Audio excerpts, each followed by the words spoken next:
you told me that you had moved here. I'm Jamaican American. I'm from New Jersey in the States. And as an IS major, you have to study abroad. Basically, I chose Ghana, but that inspired me. Amazing, doing this work and are intentional about wanting to see the future of the connection strengthen. Boom! What's up, guys? Welcome back to my channel. My name is Joannis or Joe Hatagwa. I'm a Sierra Leonean American. If you want to know why somebody would leave the US and move to Ghana to pursue a career in public relations and to throw festivals, then this is the video for you.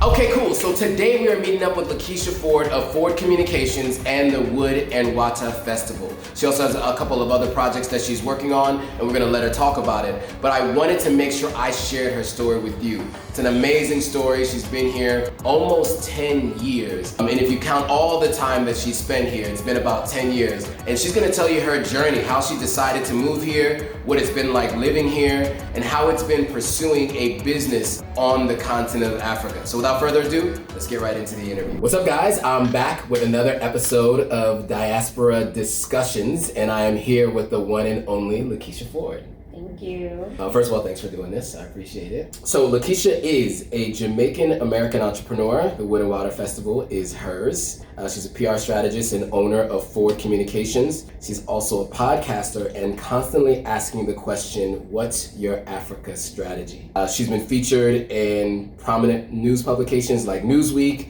BBC, and Essence Magazine. That particular feature was called The Next Generation of Cultural Diplomats. And her business is at the center of Africa and audience. I'm excited to have her here today, so thanks once again. Thank you. Lakeshia and I met at Partying. a party. Yeah, Ivy Prosper's 50th birthday party. Can you imagine? I can't even imagine. She looks so good for her. She does. I was gonna guess 45. I didn't realize that she was 50. But anyway, it was a great event, and you were introduced to me, and you told me that you had moved here a while ago, over 8 years ago, right? Yeah. Yeah, and so I knew that having been here that long, having a PR, a firm, and festivals that you do, I had to interview you so people could hear your story. So I'm glad we are here today to do this interview. Before we get into your business and everything that you're doing here, can you tell us a little bit about your background? Like, where's your family from? And then where'd you grow up? Right. So first of all, thank you so much for having me on this platform. I'm excited to be here. So a bit about me, I'm Jamaican American. My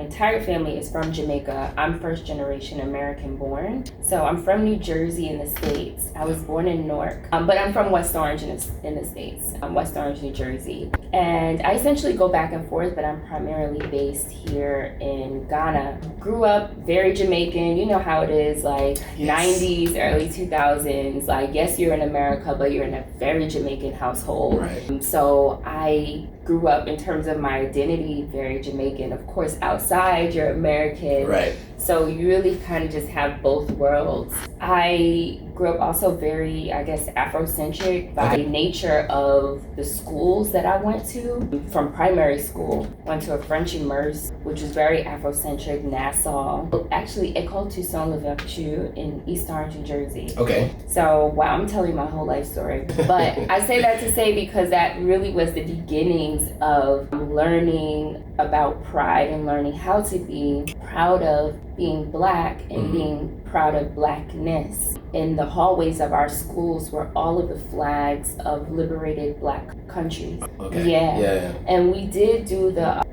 Pledge of Allegiance every morning, but we did it in French. Still colonization-ish. Okay. The idea was that we were introduced to a different culture, like from age 6 to 10, 11, Right. So that was the beginnings, and I think that really influenced the rest of my trajectory. Sure. So I went to Spelman College, the illustrious Spelman College, all women's, historically Black college / university, and really that was the beginnings of my travel outside of the States. I double majored in economics and international studies. Okay. And as an IS major, international studies major, you have to study abroad. So I had to choose a country, and it was between South Africa and Ghana. Okay. And basically I chose Ghana. That was the first time I went to Ghana. That's how I got introduced. So it was literally through education. I'm literally the product of study abroad. Right. So studied abroad for that year. It was amazing. Naturally, you come here, what you see is not what's represented in the media in the West. I remember I was finishing my internship at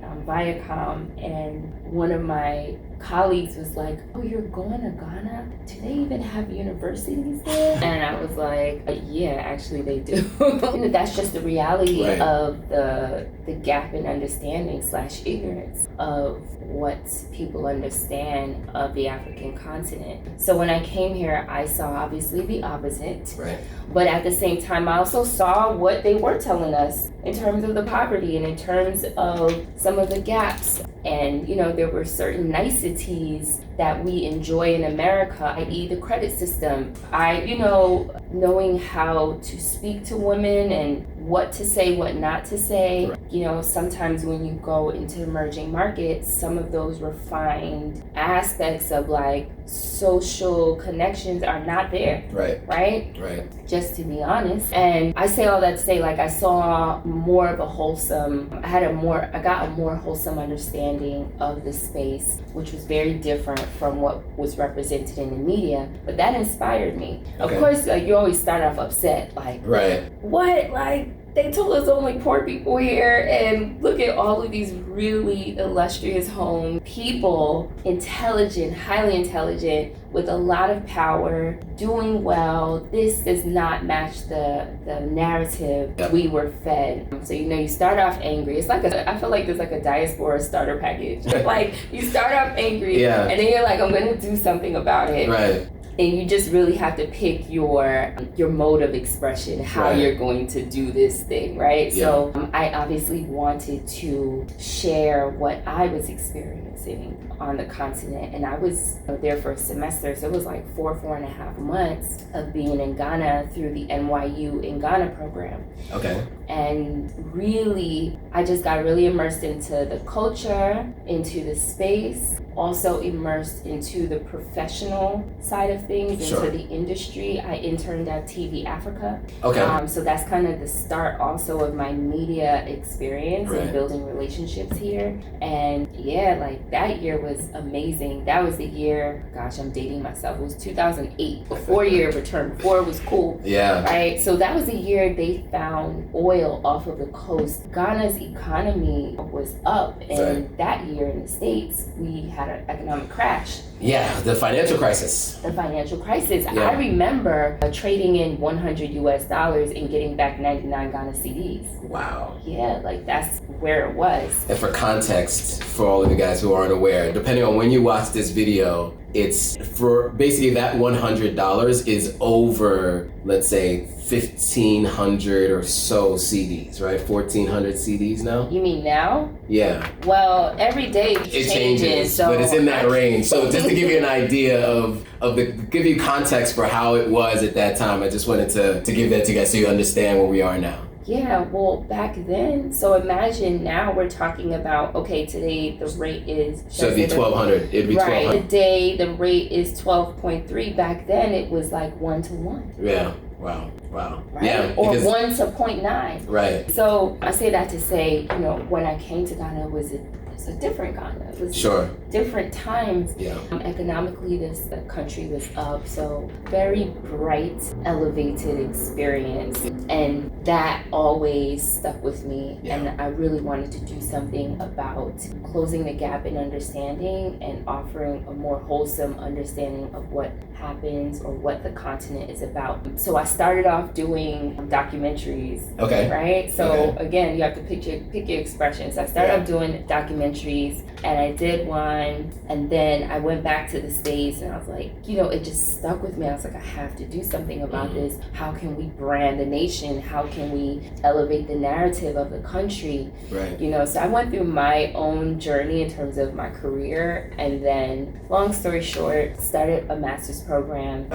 ended up doing a stint at University of Cape Town. Okay. And studying nation branding, looking at South Africa's nation branding, because my dream was to do this for Ghana. So I worked there and then did a stint here in Accra with the United Nations Information Center. Okay. So we were pretty much the communications hub for all of the activities happening, UN activities happening in West Africa. Okay. So I guess that's where I kind of got some of my hardcore PR experience in Africa, like exclusive PR. And that desire to really push a wholesome narrative was still with me. Right. So after I graduated my master's program, I came back to do research. Okay. After the research, it was time to go back to the States and join the Foreign Service. Okay. I wanted to be in the public diplomacy cone. Okay. That's the cone that deals with the culture, media, all of the soft power stuff for diplomatic relations. And I wanted to do that, but I knew that they would probably send me to Singapore, Sri Lanka, and like all of these countries before I could actually start working on African affairs. So I was like, you know what? It actually came to me in a dream. The name of the company, I was like, I want to work on what I want to work on. Okay. So that was one of the things that inspired me starting Ford Communications. Right. I really wanted to do nation branding. I really wanted to support people with having a more wholesome understanding of what's happening on the continent. And essentially my second or third mode of expression was PR. Right? Like, how do I accomplish that goal? So PR is the method, and that's why Ford Communications is a PR agency and a communications consultancy. You know, going back to your time at Spelman and as in economics and international studies, so you came for 4 months, you did an internship during that time, you went back to the States? Okay, then you did your master's program? I went back to the States, finished Spelman. Right. Then I worked for a few years. Okay. Then went to my master's program. Then went to your master's program. Okay. And then after that, after your master's program was completed, then you came back to Ghana? Yeah, to do research. To do research. Okay, so when you came back to Ghana that second time after your master's program, how long did you stay while you were doing that research? Wow, so I was awarded the Boren Fellowship, which I always say is like the cousin of the Fulbright. But Boren is more so focused on language and research. Okay. So that program, that was like 10 months. Okay. Yeah, it was a 10-month stint, almost a year. And I was looking at the impact of Chinese trade, focusing on mining and telecommunications. Okay. All right, so you're here for 10 months, you go back. Now, you mentioned that obviously because of all these things, it kind of culminates in the idea of building Ford Communications. But how long before the 10 months you spent here, the study abroad, the building of Ford Communications and moving to Ghana? So there was 5 years between the first time I came and then research. Okay. Then between research and then Ford Communications, I think that was like maybe a year and a half. Okay, so not long. Right, so not long. Right after my research, it's time for me to go back, and I had to make the decision on if I would go back and, you know, work with the government or stay in Ghana and do this work. So I didn't make the decision to move until 2015. Okay. No, 2016. I can't even remember. Right. So actually 2015. I didn't make that decision until 2015. Okay, got it. Ford Communications is at the center of African audience and connecting the future of the Caribbean and Africa. And you help brands enter Africa. What does that mean? What does that phrase mean? Right. So you put two things together. Right. So Ford Communications is at the center of African audience, and we're supporting multinationals enter, but also supporting companies from the African continent enter the international market. Okay. The Afro-Caribbean mandate is for WoodXWatta. Okay. Right. But in terms of Ford Communications, what that means is really, I've been here for almost 10 years, but I've been coming for about 15 years. So that time, the maturity of that time has given me some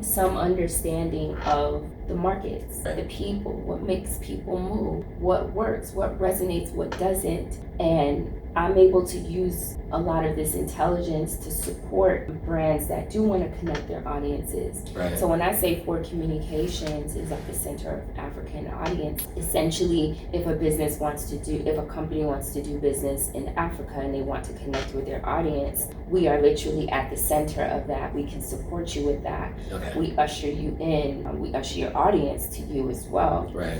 And really, when we look at the definition of Ford, so Ford is like an actual thing. It's a noun.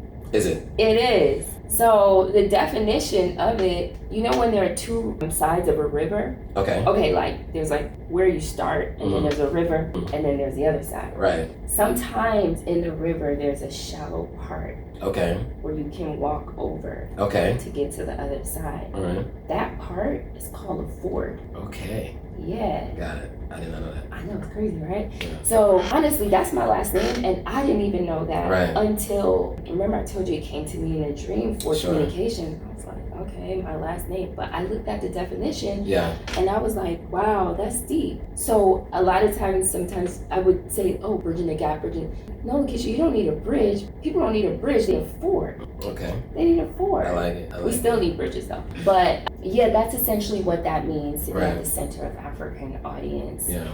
With PR, what does it mean to be at the center? Whatever we want it to mean. Right. Does it mean a festival? Does it mean an event? Does it mean literature? Does it mean an interview? Activations? It can take so many different forms. So I just kind of left it open like Sure. that. And it really just represents the fact that we use PR as a vessel to help businesses connect with their audience here. Nice. I love that. Okay, so what are some of the clients that you worked with Ford Communications? Right. So for communications, I like to say we're sector agnostic. Okay. We work across industries. It's an emerging market. So in terms of niching down, we haven't specifically niched. We have worked oil and gas, fashion, beauty, you name it. So with that type of approach, we've been able to work with the United Nations Conference on Trade and Development. We've worked with World Remit, Arsenal Football Club, Okay. locally Mazuma, which is a payment platform system. We've worked with ZPay. We've worked with Jameson by way of some of our special events. You know, the list goes on. It gets quite diverse. Okay. But those are some of the brands that we've worked with. Okay. Shifting gears a bit, I know we talked about Ford Communications, and I want to get into the WoodXWatta Festival. Yes, WoodXWatta. Because I saw on your page a couple of my friends Okay. had gone to a couple of your events. They were at the WoodXWatta Festival. They were also at a previous festival that you had. So can you talk to us a little bit about the WoodXWatta Festival and how it came to be? Right. WoodXWatta is an Afro-Caribbean festival. I'm really excited about it because when we talk about Jamaica and Ghana or the Caribbean and Africa, we always talk about our history, we talk about our culture, but it's like, okay, well, who are we beyond that? Right? What's the next step for us? I find that we're not spending enough time to answer those questions. Yeah. We're not putting enough resources into answering those questions. We need to look at how we can energize our relationship in terms of trade and investment and things beyond our history and culture. Of course, culture is a huge industry and huge opportunity for us to collaborate, but I think I found that we needed more of a platform and a space where we can talk about those opportunities. So literally, WoodXWatta, you think business and bashment, like it's the two put together, right? So we had a business brunch to highlight the fact that there are opportunities, business opportunities between the two regions. We did a business brunch and then we had a party. Nice. So it's literally, the festival is a two-part experience. It started here in Accra. Last year, it was received really well. It's still beyond me how people just had such positive things to say. I'm so grateful and humbled by it. But I think it's a testament to what is needed in the diaspora, what's needed for us. I see Black people as like a stateless nation. Right? We're like almost like the Jews all over, but we are one nation. Right? And not saying that Africa or Black people we're a monolith, no, but we're a stateless nation. And I see it like nations, they need investment, they need military protection, they need diplomats, they need support, they need narratives, right? Who's doing that for the Black diaspora? Right. Who's doing that for the connection between Africa or Africans and Caribbeans? Right. You know, who's doing that work? So WoodXWatta is really about answering the call to that. It's about the diplomatic relations, the cultural diplomacy, the economic diplomacy behind that relationship, and really charting the future and the path to what needs to happen between Africa and the Caribbean. Right. So WoodXWatta, you know, I'm super excited about it. I really want people to tap in and really be a part of it. We launched for the first time last December, but of course it's not going to be the last. Sure. And we definitely want to go global with it because, as you know, like I said, we're a stateless nation. We're everywhere. Right. Both Africans and Caribbeans. So that's WoodXWatta, and you know, as much as I've founded it, it is very much a collective effort. Okay. I'm definitely open to partnering and working with other brands that are, you know, doing this work and are intentional about wanting to see the future of the connection strengthen. Nice. So if you're a brand who wants to partner with the WoodXWatta Festival, make sure you comment below, and our information is obviously going to be below so you can reach out. Okay, cool. So we talked about WoodXWatta, we talked about Ford Communications. There was a very popular event that happened in January of 2023, the Black Starline Festival. Yeah. Everybody was talking about it. It went viral for so many things. T-Pain, Erykah Badu, they went till 8 a.m., the parties afterwards. Like, it was a big deal. And doing some research, I saw that you helped with some of the logistics and the vendors. So can you talk a little bit about your participation in the Black Starline Festival and how that came to be? Yeah, working with Black Starline was dope. It was an honor. What I did was support with the logistics around the vending. Okay. We had over 50 vendors, and then on top of that, so all of the logistics from beginning to execution. We worked very closely, of course, with the production team because they were in charge of like actually building out the vending spaces. But in terms of vetting the vendors, choosing the right ones, having a good mix so that the people had options. Right. You know, Chance's vision was to be able to have people have an experience where they're supported within the experience. Right. We didn't want people thirsty, and we didn't want people hungry. Right. Right. So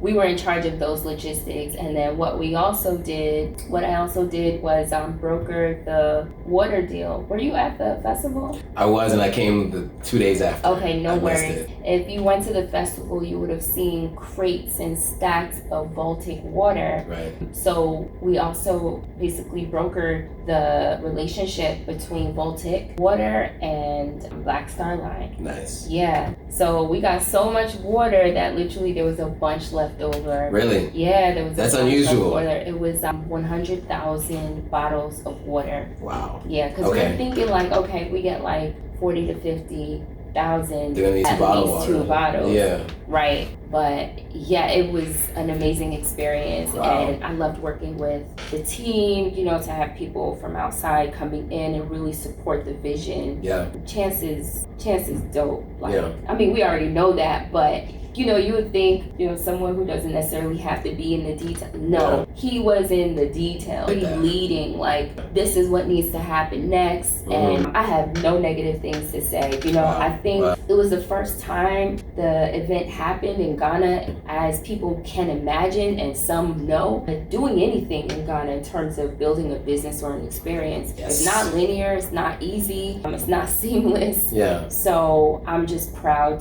really proud as a Jamaican woman being able to be here and have my hands and be a part of the Black Starline Festival. That's dope. You know, like Yeah. Black Star, that was a vision of Marcus Garvey. Right. Marcus Garvey is one of our fathers in Jamaica, and Kwame Nkrumah, the star in the Ghanaian flag, is inspired by Marcus Garvey's. Right. Right, and then Black Star Square obviously comes from that as well. Right. So, you know, I'm all about innovating on the past, right? Yeah. So yes, yes, we talk about the culture, we talk about the history, and what's next. Black Starline was dope because we literally took history and created an experience out of it, to really bring people together and be able to have people to see themselves. It's not just about imagining. I always say Africa is to be experienced, not imagined, right? So we got people to to experience Africa beyond what the imagination says, or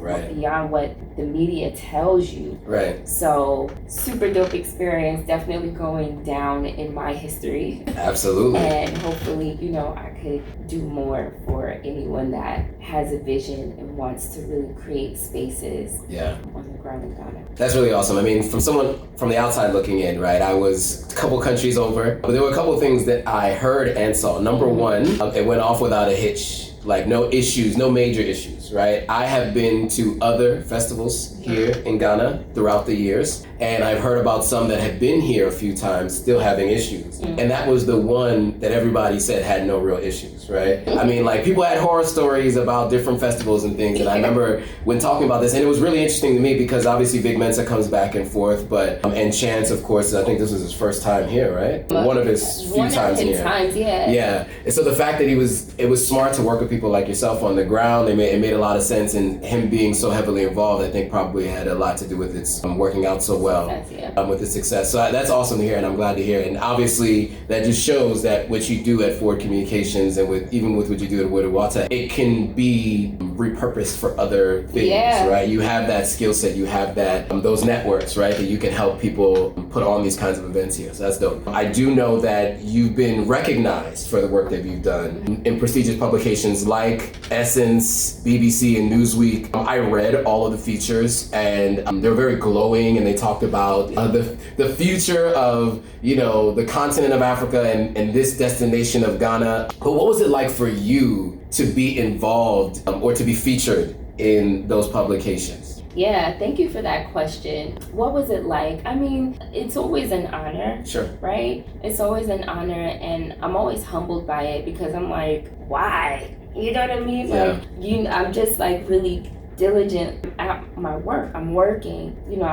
I want to see things come to fruition. It's always nice when people recognize. Recognition is nice, but to be very candid, I got some really good publicity around, living in Ghana, moving to Ghana, doing business in Ghana. But what I realized, there was a point like around the George Floyd period where I did get some publications reaching out, but they were reaching out in the context of Black people in America being oppressed and looking for different spaces.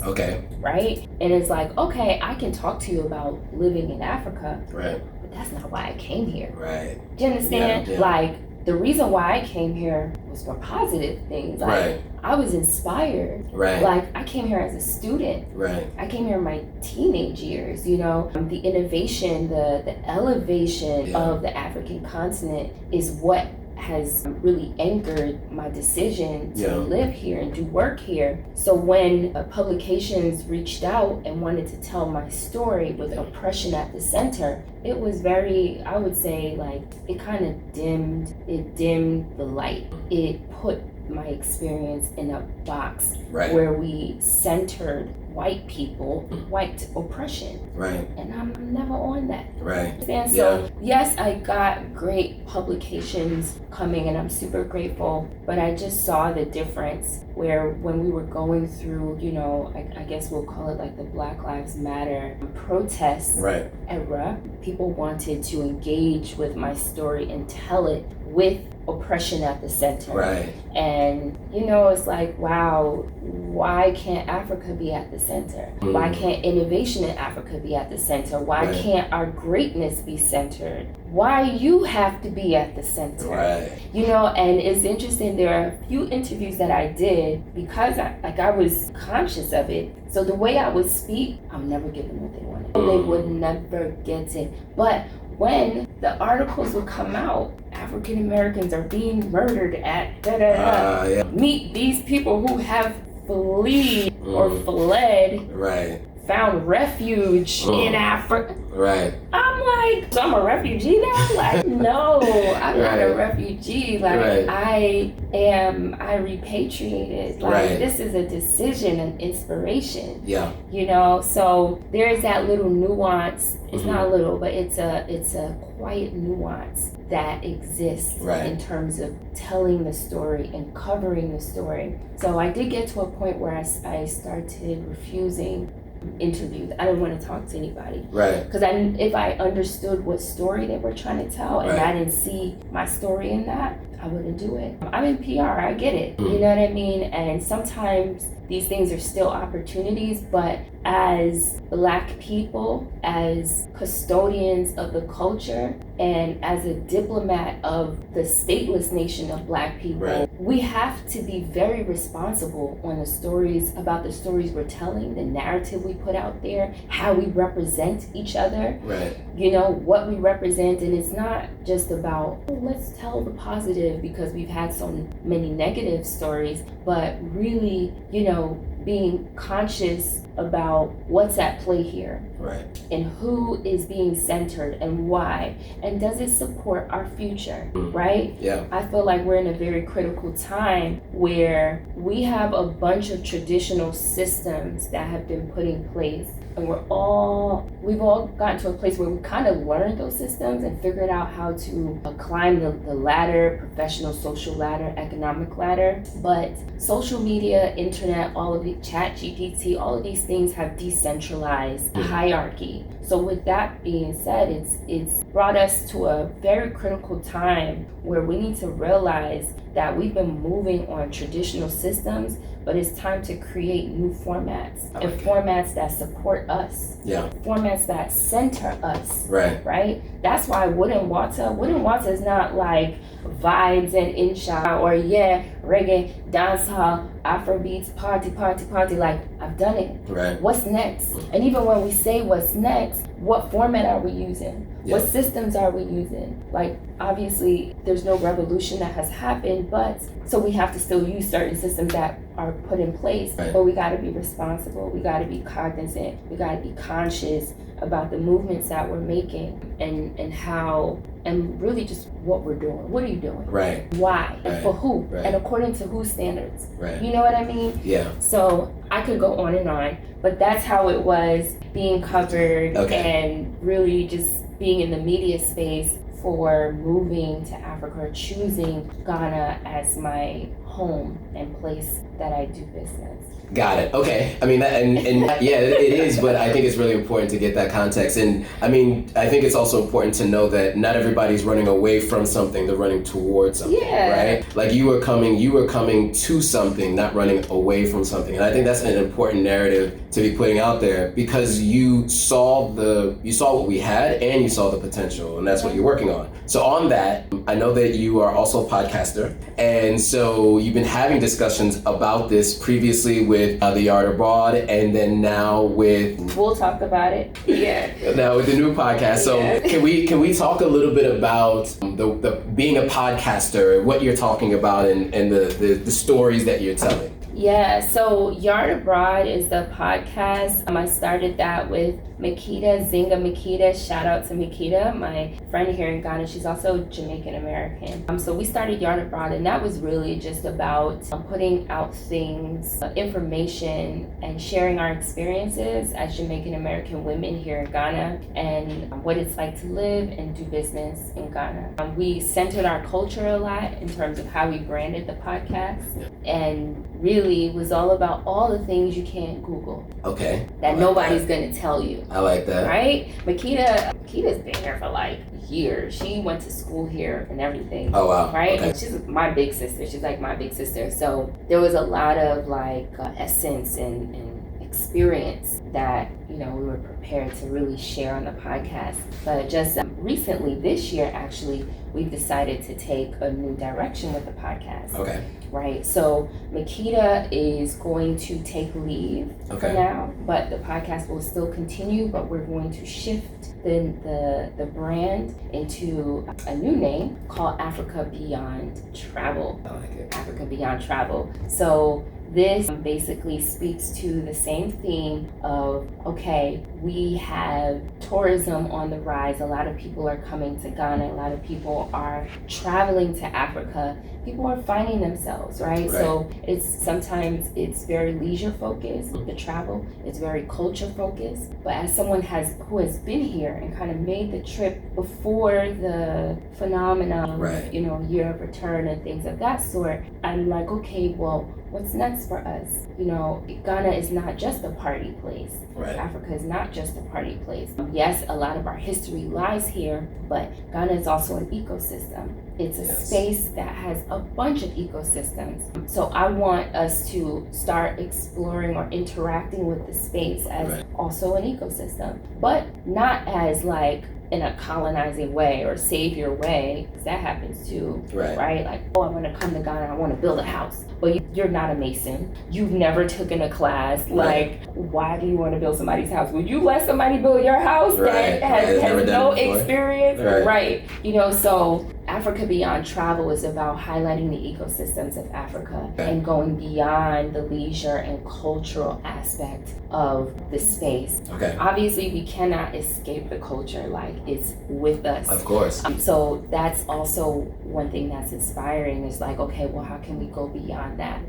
So Africa Beyond Travel, the podcast will launch soon, or maybe by the time this comes out, we would have probably already launched. So definitely go check it out. And we really will be pushing people that are leading their industries and just highlighting the different ecosystems that exist, the economic opportunities, right? I'm all about energizing, like, okay, what's next? What more can we do? Let's look beyond what's, let's say, trendy about the culture, because our culture is not a trend. It's a continuum, and it's about believing in ourselves and innovating on what we already have. So that's Africa Beyond Travel. Love it. I look forward to listening to it. It's going to be dope too. It's not going to be boring where I'm just going to be stiff and talking about business. It's going to be culturally relevant. If anybody has seen the work that I've done, y'all know, like, I don't play when it comes to having a good experience. So don't worry, I got you. Yeah, I'm looking forward to it. And of course, I'd love to be on too, if you'd like to have me. By all means. Yes, absolutely. I can't wait. Now, there are always questions about doing business in Ghana, right? So we always like to talk about the good, the bad, and the ugly. So the first question I have about doing business in Ghana is, what were some of the challenges you had, whether it's with Ford Communications, WoodXWatta, or anything you've done before? Some of the challenges doing business here. Wow. There's so many. Hiring talent, that was definitely a learning curve. And still, I don't know if it's anything that you kind of ever figure out. Right? People are changing. The economy inspires people's behaviors. This economic climate, a lot of even Ghanaians have never seen it like this. So it's inspiring different behaviors that, let's say someone who is not from Ghana, like, we have to also kind of adapt and absorb some of the shock of those things. So hiring talent, definitely a challenge. What else? Learning the business culture. When I first started, that was tough. And it takes patience, man. It takes patience and doing your research. I agree. And unlearning. Unlearning. No matter what, like, I'm Jamaican, but I'm from America. Like, being reared in America, you are Americanized. Whether you want to accept it or not, you're an American. Especially on the East Coast. Exactly. Right. And we don't have time. We're going to where we need to go to. And I'm Jamaican on top of that. Oh my God. Right. So the beginning was so tough, man. So I had to unlearn a lot of, I would say, like, the Americanness or expectations of things in business. There's a different language, culture, and everything around the professional setting in different countries. So that was tough. And then partnerships. Whoa, man, that's a heavy one. There's so many lessons that I've actually learned from partnering with different people, not just, here in Ghana, but also people from outside that come in and they're sitting and doing work in the space. I've bumped up into a lot of walls, but super grateful because I've been able to extract kind of like just a lesson. What to do, what not to do. And, I've been in positions where I've essentially been taken advantage of and exploited for the, being on the ground. You go ahead and do all of the work. and I'm not going to pay you anything. I'm not going to be equitable and make sure you get what you deserve. Yeah. You know, I'm dealing with greed. That's a universal issue, right? Yes. But when you now have that in a space that doesn't necessarily have the systems that support some of these bad behaviors, like we do in the States, you know, how do you find justice? How do you figure out how best to gain like equity in a situation like that? So, you know, having to learn through those experiences, that was tough, and really learning that, you know, it's not that all people are bad, or like just because you have a bad experience, it doesn't mean that you use that experience to paint the future. You know, so I think that comes also with just maturity in business. But yeah, a lot of lessons, I'm super grateful. I know for now, like I haven't put detail on it, but what I will say is that maybe I'll do it on this platform. One day I will give a tell-all, and it won't be tea, it's gonna be a testimony. There it is. Yes. I like it. Because I have, you know, experienced the short end of the stick, but still have been able to come back strong. Yeah, so I'm excited about that. Not for my own reasons, but just so people can know what to do, what not to do. Absolutely. And I love that too. It's, first of all, they're lessons and it's a testimony, right? You need to have a test to have a testimony. So on that note, right, what lessons have you learned and what advice would you give to someone who is planning to start a business here or move here? Yeah, so the advice that I would give is, well, right now, the economic climate that Ghana is in, maybe by the time this interview comes out, hopefully it'll be a different situation. But I think people have to study the environment that they're entering in. Like, this is not Ghana 2018. We're not in Ghana 2018 when the celebrities were coming and they were like, you know, oh, it's lit. We're in an economic downturn right now. But just because you're in a downturn, not to say it doesn't mean anything, I don't want to trivialize it, but once you go down, you also go up, right? So we also can look beyond this, and maybe it's about preparing for when it does go up. So study the economic climate and situation going on the ground, and I would say definitely save to prepare. I'm sure you've shared with your audience, when you're renting here, you have to pay 1 year in advance. Now people are doing more 6 months. They're getting better about that. But we're not used to that in America. That's like financial trauma. Like, you want me to pay how much? Exactly. But you have, like, that's how it is here. So you have to be prepared for that. And also, you know, if you have certain health conditions, really understanding your body. Do a blood test. Nobody's talking about that. That's a good point. Do a blood test. Let me tell you why. Genetically, Black people, we have certain things, health dispositions that affect us at certain ages, right?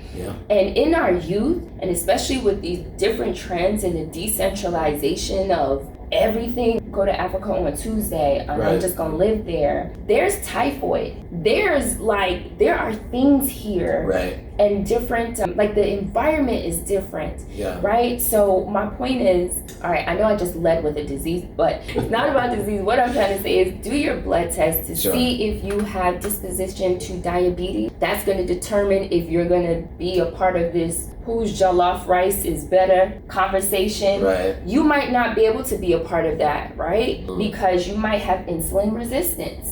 What's going to be your medical and health plan if something happens to you in another country, right? So prepare yourself health-wise, credit-wise. Don't stop your credit. You know, don't detach from the system stateside. You know, to be honest, it is a privilege to be able to go between different countries, you know, and sometimes people are coming here because they're fed up of the American system or wherever they're from. They're fed up of their system and want new experiences, but don't throw the baby out with the bathwater. So that's another advice. Definitely keep your credit strong. It's important. Absolutely.